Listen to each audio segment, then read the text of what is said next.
Hello guys, my name is Harshit. Continuing with our enumeration topic. इस video में हम बात करने वाले हैं प्रोफेशनल नोट मेकिंग के बारे में. सबसे पहली बात जो आती है, प्रोफेशनल नोट मेकिंग एन्यूमरेशन के अंदर क्यों आया. ठीक है, चाहे आप कितने भी बड़े एथिकल हैकर या पेनिट्रेशन टेस्टर बन जाओ, देखो नोट्स की जरूरत आपको हमेशा पड़ेगी. फ्रॉम योर वर्किंग, जब आप वर्क कर रहे होगे किसी कंपनी में होगे, एज अ पेन टेस्टर काम कर रहे होगे, या फिर आप अभी लर्न कर रहे हो, दोनों टाइम पे आपको नोट्स की बहुत जरूरत पड़ने वाली है. मैं बताता हूँ क्यों. देखो, आप जब एज अ जॉब पे काम कर रहे होगे ना, देखो तो आपको हर चीज तो याद नहीं रह सकती, तो आपको लिखना पड़ता है. क्योंकि वहां पे क्या होता है, आप एक कंपनी के अंदर पेन टेस्टिंग करते हो तो हंड्रेड्स ऑफ कंप्यूटर होते हैं, किसी में कुछ वल्नरेबिलिटी मिली, किसी में कुछ बग मिला, या किसी में आपने कुछ स्कैनिंग करी. ठीक है, तो आपको हर चीज याद रखनी पड़ती है, कौन सा वर्जन है. ठीक है, पॉइंट्स के अंदर तक याद रखना पड़ता है, तो हर कोई याद नहीं रख सकता. ठीक है, तो हम क्या करते हैं, नोट्स के अंदर लिख लेते हैं, और बाद में जब हम रिपोर्ट बना लेते हैं तो उन नोट्स से हम कॉपी करके वहां पे डालते हैं.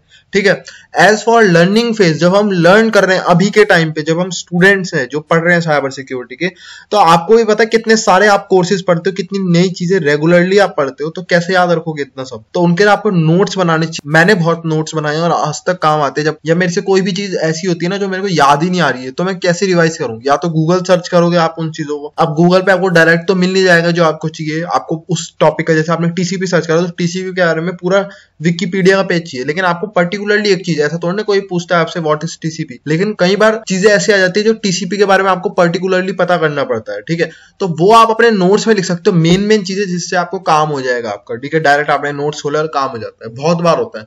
तो कैसे बनाते हैं और कैसे दिखते हैं प्रोफेशनल नोट्स, होते कैसे हैं. ठीक है, मैं अपने नोट्स से इंट्रोड्यूस करा रहा हूँ. ठीक है, तो यहाँ पे मैं अपना एक नोट खोल के दिखाऊंगा. मेरे बहुत सारे नोट्स हैं, मैं एक खोल के दिखा रहा हूँ, तो आपको एक आइडिया लग जाएगा, general idea how professional notes look like, हमें कैसे बनाने चाहिए. ठीक है, आपको एक टेम्पलेट टाइप का मिल जाएगा. उसके बाद तो आप अपने थोड़ी फीचर से एड अप कर ही सकते हो. तो ये है मेरे पेनिट्रेशन टेस्टिंग के नोट. ये सिर्फ एक नोट है, बहुत सारे ऐसे पेनिट्रेशन टेस्टिंग और ethical hacking, networking, cryptography and reverse engineering, binary exploitation, बहुत कुछ है.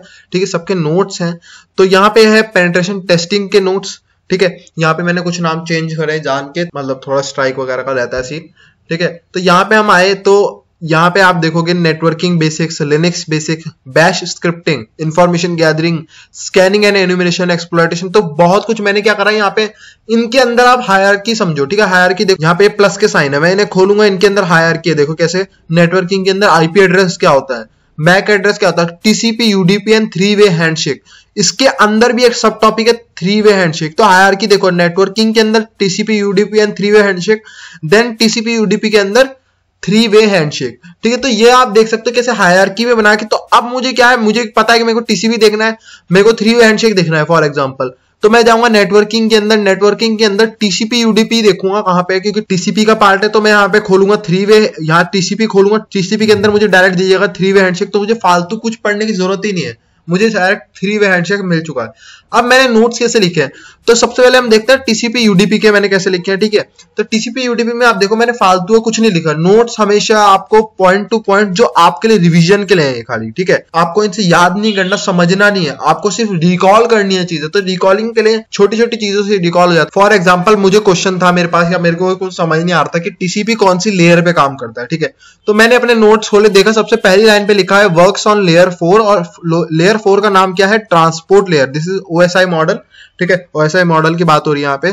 तो यहाँ पे आप देखोगे works on layer 4 and transport layer जिसे हम कहते हैं. तो मेरे को कितनी आसानी से ये चीजें पता चल गई. ठीक है, टीसीपी ट्रांसमिशन कंट्रोल प्रोटोकॉल की फुल फॉर्म होती है. ठीक है, कनेक्शन ओरिएंटेड होता है, रिलायबल होता है, और ये कहाँ पे यूज होता है, ये एफटीपी, एचटीटीपी, एचटीटीपीएस, एसएसएच, इन सब में यूज होता है. Then I come to UDP. UDP के अंदर क्या होता है, यूजर डेटाग्राम प्रोटोकॉल. ठीक है, कनेक्शन लेस प्रोटोकॉल है ये. और उसके बाद ये वीडियो स्ट्रीमिंग सर्विसेज में यूज होता है, वॉइस ओवर में यूज होता है, डीएनएस में यूज होता है. तो मुझे कितना कुछ पता चल गया डायरेक्टली थ्रू दीज लाइंस. कितनी कम है देखो, और कितना कुछ हमें इससे पता चल गया. मुझे 3-वे हैंडशेक के बारे में पता करना था, तो मैंने देखा यहाँ पे टीसीपी वर्क्स ऑन 3-वे हैंडशेक. तो 3-वे हैंडशेक है क्या, ये मैंने आपको पूरी वीडियो में समझाया था. ऊपर आई बटन पे लिंक मिल जाएगा, वहां से आप देख सकते हो अगर आपको नहीं पता है. बहुत इंपॉर्टेंट है नेटवर्किंग के अंदर. सिन, सिनैक, एक्ट.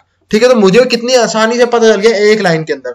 मैंने यहाँ पे आप देखोगे तो यहाँ पे मैंने स्क्रीनशॉट्स लेके बहुत डाले हुए हैं, अगर आपको दिख रहा होगा. ठीक है, यहाँ पे मैंने ओरिजिनल एक रिक्वेस्ट कैसे काम करती है, सिनैक पैकेट्स मैंने यहाँ पे जो हाईलाइट करे हुए आपको दिख रहा होगा, यहाँ पे ये हाईलाइटेड है येलो कलर से. ठीक है।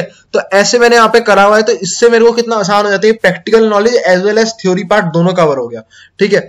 अब मैं जाता हूं, मान लो अब फॉर एग्जांपल मुझे जाना है स्कैनिंग में, मुझे स्कैनिंग करनी है, तो मैं खोलूंगा स्कैनिंग किन किन टूल से कर सकता हूं। देखो यहाँ कितने सारे टूल्स हैं, ठीक है। निक्टो है, एनमैप है, DirBuster, MSF console, SMB client, SSH, searching explore, तो मतलब बहुत कुछ है, ठीक है। मान लो मैंने निक्टो पे क्लिक करा, तो आप देखोगे मैंने निक्टो में भी स्क्रीनशॉट लेके डाला हुआ है। यहाँ पे निक्टो वेब वल्नरेबिलिटी स्कैनर है, can be use for information gathering, web tech के लिए यूज हो सकता है, जानने के लिए बैकएंड पे कौन सी वेब टेक्नोलॉजी यूज हो रही है। Can be use for finding bugs and vulnerabilities in website, can also be use for directory busting के लिए भी यूज हो सकता है, ठीक है। तो कितना सारा कुछ मैंने इन छोटी सी 4 लाइन के अंदर लिख दिया, ठीक है। मेरे को पता चल गया, निक्टो का एक इंट्रोडक्शन याद आ गया, मुझे रिकॉल हो गया, निक्टो इन काम के लिए यूज होता है, तो मैं यूज कर सकता हूँ भाई निक्टो। फिर उसके बाद मैंने यहाँ पे देखो निक्टो का स्क्रीनशॉट भी डाला है, जिससे मुझे प्रैक्टिकल नॉलेज भी पता चल जाएगी निक्टो कैसे वर्क करता है, निक्टो -h, और मुझे बस यहाँ पे URL देनी होती है और ये मुझे बता देगा। और देखो इसके रिजल्ट मैंने यहाँ पे मार्क करे हुए कि कितने काम, ठीक है। तो ऐसे कितना ज्यादा फायदा ये होते हैं प्रोफेशनल नोट्स, ठीक है। ऐसे बनाए जाते हैं प्रोफेशनल नोट्स, ये हायरार्की होती है। अगर आप इनको खोल के देखो, एक के अंदर एक चीज कितने अच्छे से प्रेजेंटेबल है, आप किसी को शेयर कर सकते हो,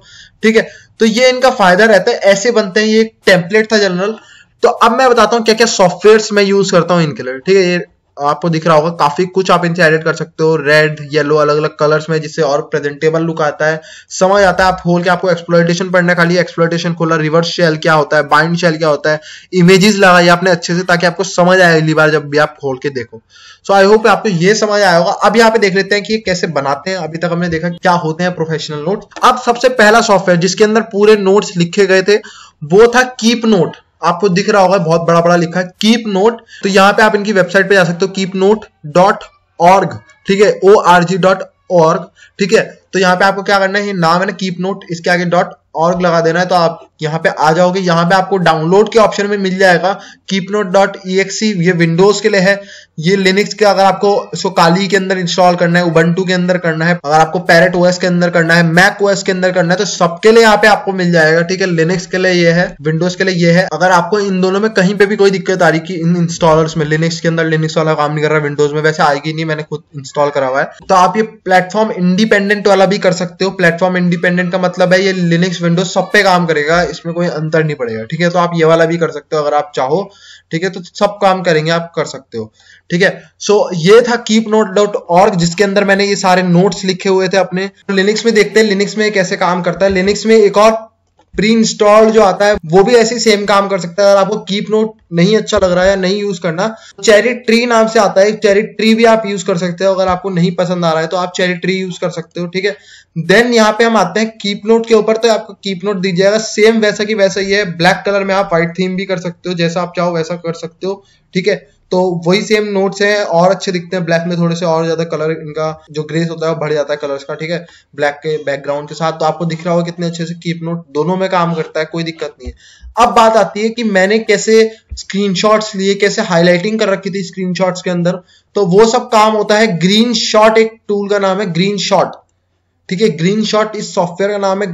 तो ये आता है विंडोज और मैक ओएस के लिए, ठीक है। आपको मिल जाएगा, इनकी वेबसाइट का नाम है getgreenshot.org, ठीक है। ग्रीन शॉट नाम है और getgreenshot.org वेबसाइट का नाम है, आपको मिल जाएगा, ठीक है। बहुत आसान है, नेक्स्ट करके इंस्टॉल कर लेना, बहुत इजी चीजें हैं।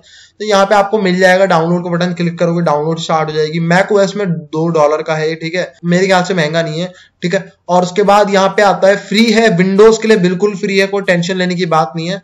तो विंडोज में आप बहुत आसानी से ले सकते हो। कैसे स्क्रीनशॉट लेते हैं मैं बता देता हूँ। जैसे आप इसको इंस्टॉल कर लोगे, आपको बस दबाना है प्रिंट स्क्रीन। आपके लैपटॉप या पे कीबोर्ड में ऊपर की तरफ एक बटन होगा प्रिंट स्क्रीन, उसको आप जैसे दबाओगे तो ऐसा बना हुआ आ जाएगा। आपको सेलेक्ट कर लेना है कोई भी एरिया। फॉर एग्जांपल मैं इतना एरिया सेलेक्ट कर लेता हूँ, मेरे को सिर्फ इतने का स्क्रीनशॉट चाहिए, मैंने ये करा।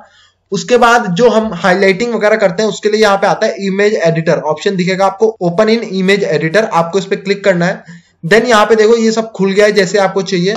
उसके बाद आप हाईलाइटिंग करना चाहते हो तो आपको ऑप्शन दिख जाएगा हाईलाइट का, यहाँ पे आप हाईलाइटिंग कर सकते हो। मान लो मुझे ये चाहिए सिर्फ हाईलाइट, जैसे मैं कुछ मेन चीजों को हाईलाइट करना चाहता हूँ तो ये हाईलाइटिंग है। आप कलर चेंज कर सकते हैं, येलो सेलेक्टेड है, येलो नहीं करना आपको हाईलाइटिंग में।